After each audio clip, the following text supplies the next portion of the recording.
Welcome to the Ancient Wisdom Journey podcast. I am Nico, your calm companion on your journey. Wherever you are right now, whether moving through the world or finding a moment of stillness, let's leave the rush outside the door of your mind. If you are driving, keep your eyes on the road, but let your shoulders drop. If you are seated, feel the weight of your body against the chair. If you are on your feet, feel the solid ground beneath you. Think of my voice as a doorway to that quiet corner of the old library we share. Even as you move through your day, the air here remains still and the light remains soft. For the next few minutes, nothing is expected of you. I'm not here to lecture you or give you more to-do lists. I'm here simply to share the gentle strength of those who found peace long before the world got so loud. We are leaning on the wisdom of masters like Marcus Aurelius, Epictetus, and Seneca to find our own center. You are safe here. Let's begin. We have spent our first 4 sessions mastering the first pillar, perception. We have learned to guard our gates, anchor our attention, and face the ghosts of the mind. Today, we step across a new threshold. We begin the second pillar, resilience. We must discuss the walls of the mind. In my observations of the modern arena, I have seen a strange and painful phenomenon. We have become a society with no skin. We are spiritually and emotionally porous. Because we are constantly connected to the opinions and the social arrows of thousands of strangers, our internal peace has become fragile. We allow a single dislike, a cold comment, or a perceived slight to collapse our entire sense of self-worth.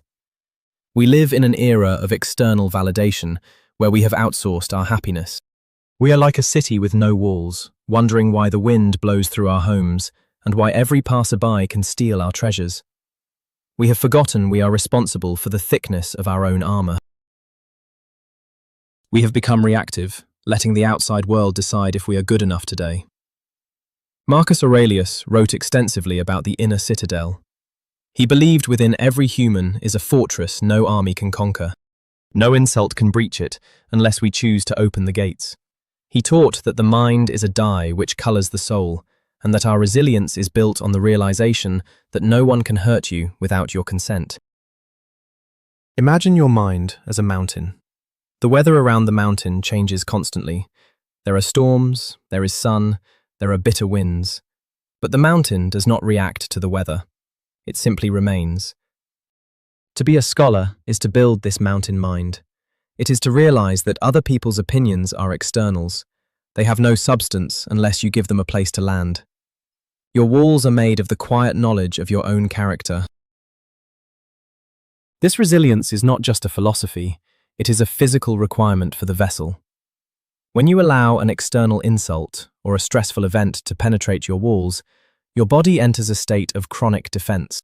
Your psoas muscle, often called the muscle of the soul, tightens, pulling you into a subtle, protective fetal curve even while you are standing.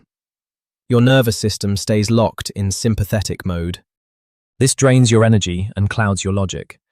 By building the walls of the mind, you are physically shielding your biology.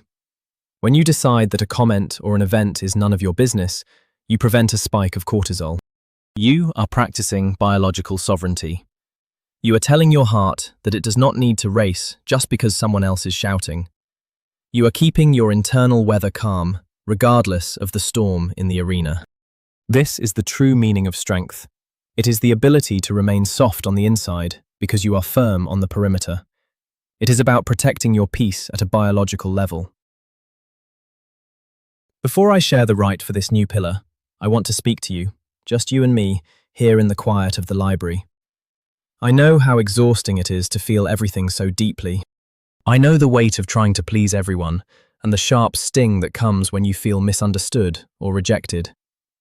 I know there are days when it feels like your walls have completely crumbled and the noise of the world is just too loud to bear. I want you to hear me. It is okay to be tired.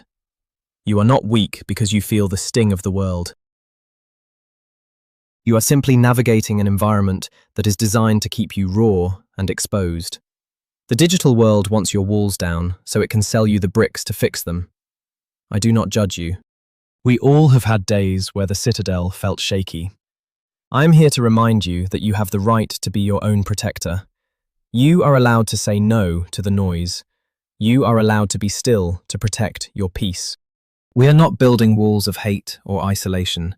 We are building walls of self-respect. I am right here beside you as we lay the first stone. You are stronger than the arrows, my friend. You always have been. Now, let us begin the work of the Citadel. Today, we begin the rite of the invisible shield. The task. Select one arrow that usually hurts you, a criticism or a metric, and refuse to let it land. The method. First, the recognition. When the arrow is fired, when the comment is made, or the email arrives, say to yourself, "An arrow has been fired. I see it." Don't judge it, just see it. Second, the wall.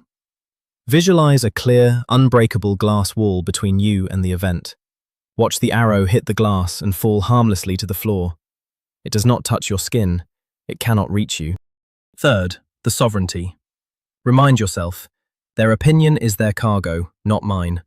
I am the master of my own fortress. You own your peace. They do not have the power to take it. For our readers, use the daily alignment sheet tonight. Under, "Where did I lose my calm?" Don't just write what happened. Write, "I opened the gate to a shadow." Decide how you will keep it closed tomorrow. If you have the family sanctuary pack, practice the dragon's breath with your young ones. Teach them early that they are the kings and queens of their own inner kingdoms. It's a skill for a lifetime. Both the daily alignment sheet and the family sanctuary pack are free and available to download in the link in bio. Remember, the world can throw the fire, but only you can decide to let it burn. You are the final authority on what enters your mind and shapes your spirit. Stay firm in your citadel. As we close our session in the library today, carry this thought with you. The fortress is not made of stone, but of the quiet refusal to be wounded by words. Our time here is coming to a close for now. Take this feeling of stillness with you as you move forward. You don't have to leave the fortress behind just because you're stepping back into the world. Think of the pillars not as heavy walls, but as a mental toolkit. If things get heavy today, if the noise starts to press in, or the digital rush pulls at your attention, remember that you carry the key to this quiet space inside yourself. You can return here with a single breath. If you ever feel lost, remember we are building a map together. I've put everything, all the exercises and ancient rites, into the 5-pillar guide. It's waiting to help you find your way back home whenever you feel adrift. You don't have to navigate this restless world alone. I'll be right here, in this quiet corner, waiting for you whenever you need to return. I am Nico, and this is the Ancient Wisdom Journey. Your journey to your best self. Be kind to yourself today. Guard your gates, and I'll see you in the next episode. May your citadel remain strong and your heart stay peaceful until we meet again in our library.